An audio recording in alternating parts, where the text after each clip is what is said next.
Hey there YouTube, it's Pocket Knife Collector and I have another knife safari video for you. It's been a while since I've done one of these. This is my latest haul from the Texas State Surplus Store in the state of Texas. When knives are confiscated at TSA checkpoints in the airports, they eventually end up getting sent to Austin, where they're sold at the State Surplus Store. And they're in bins of different prices.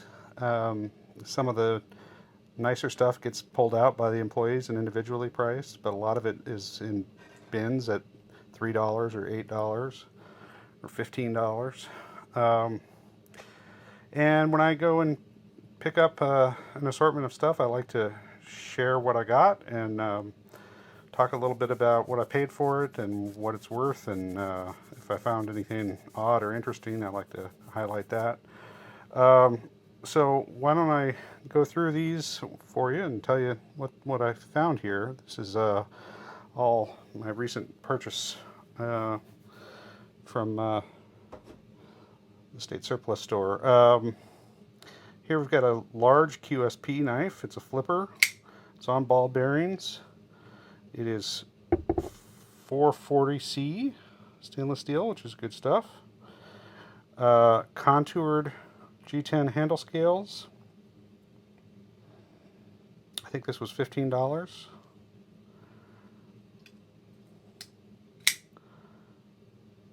a straight clip point, and it is pretty well used, but in good working order. I got two of these SOG Slim Gems, one in stainless steel finish and one in black finish. These things are real thin, hence the name Slim Gem. They are assisted lockback knives. These ones don't say what blade steel they are. I think I have had some in the past that say VG10 on them. And I think I've gotten some of these before made in Seki City, but these may be made in China. I'm not sure. These were in the $8 bin, both of these. And at $8, I think they're a pretty good buy. That one is going to need some cleaning up. I have just given these things a cursory wipe down with some rubbing alcohol, but this one's got some rust spots on it and it's going to require a little more attention. The lockup is good. And the blade's going to need to be resharpened, of course. These do have pocket clips.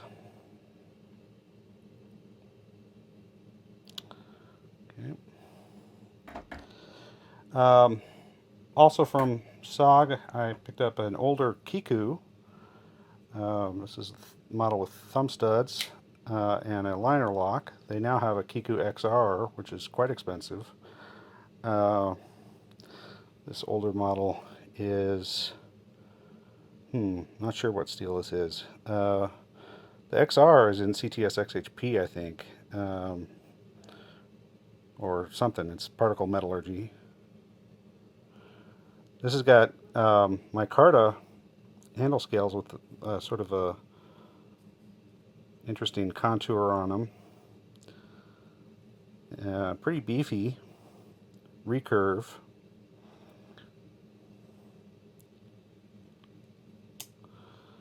Okay. Also from SOG, I've got a damaged arc lock Ultra CTI, CT1, carbon fiber handle scales. This again is super thin. It's kind of a money clip type of arrangement. It's a VG10 blade. It is made in Seki City, Japan. This one has got a busted tip. This was $15. I can probably reprofile the blade so that it has a tip. Action on it is fine.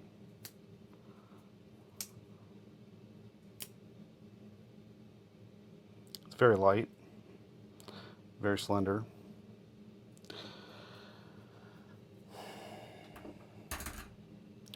From Mercator in Zollingen, Germany. Got the Mercator Otter. It's brass handles. It's a lockback design. This one's got some rust.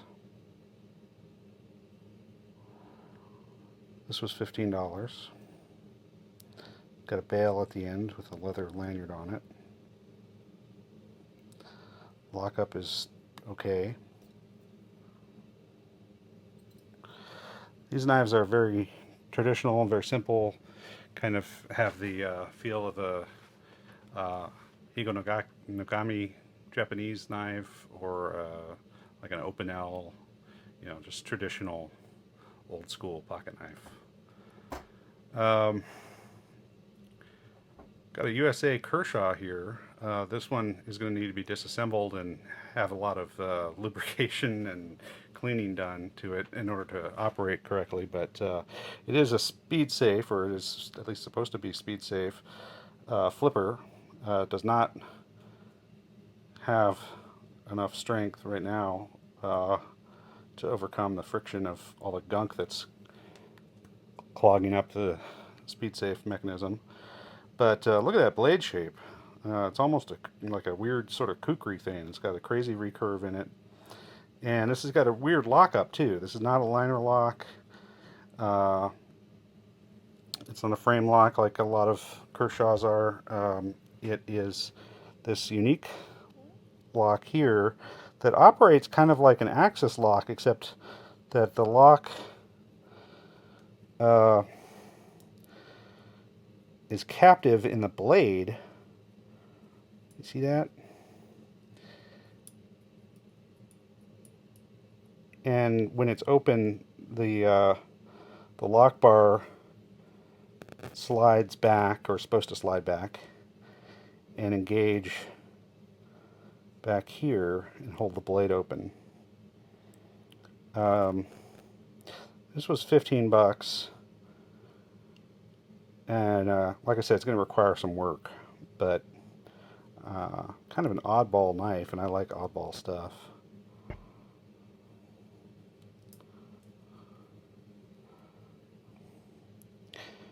From Mr. Ken Onion. Okay, and from Mr. Rick Hinderer, we've got a Gerber rescue knife. Combo blade. I don't remember the blade steel on this. This is a US Gerber, and it's got a key for an oxygen tank. It's got an interesting lock mechanism. It's a liner lock, but instead of disengaging it with your thumb there, you slide this little tab and it pulls the liner out of the way. And this one's got a glass breaker at the end and a belt cutter or webbing cutter. I suppose you can see some Hinderer design lineage in there. Let's look at an actual Hinderer. So about $400 of difference separating these knives, but same designer. Yeah, you can see a little bit of the family heritage there. The XM18 no-choil slicer. All right.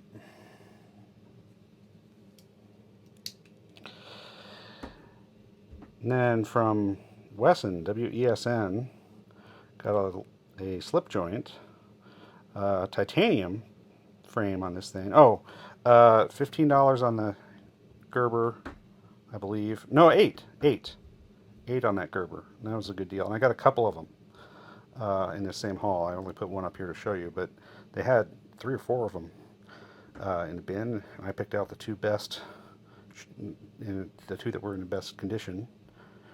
and bottom. And this was 15 bucks, this Kershaw as well, if I didn't mention that already.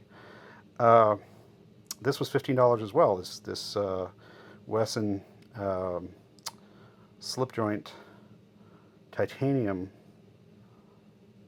knife with a 14C28N blade. Let's do the walk and talk here. Pretty good. 14C28N. Full flat grind. Drop point. Good little slip joint knife.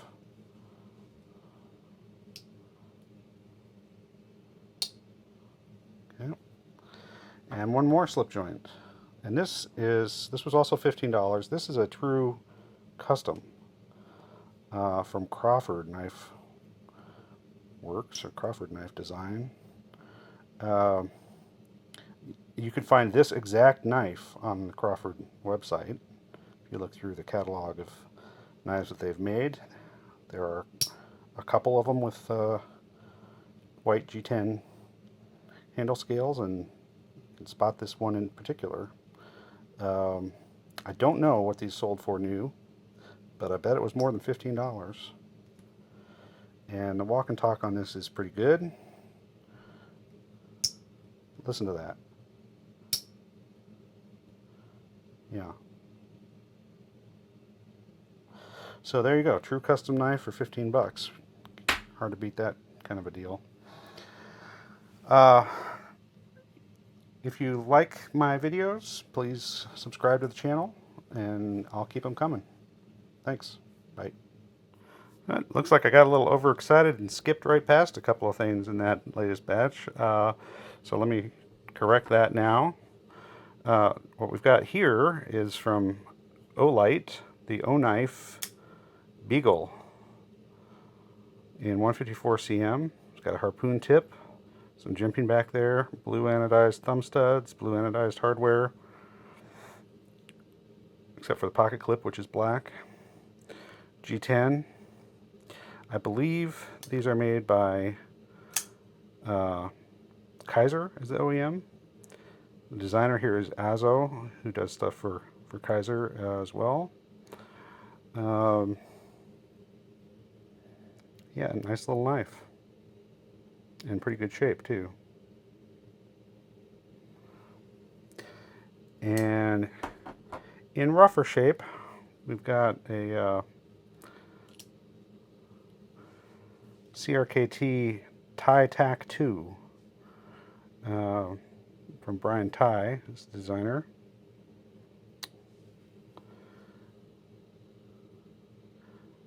Not sure what steel this is, probably 8CR or something like that. But this is a button lock, and it's actually got pretty good button lock action. It's traveling on ball bearings.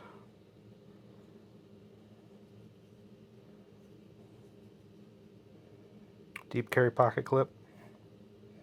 Some good texture. And good shape to the handle, good ergonomics. Got thumb studs as well, if you want to open it that way. Will reverse flick. There we go. All right, I think I got everything. Thank you. Bye-bye.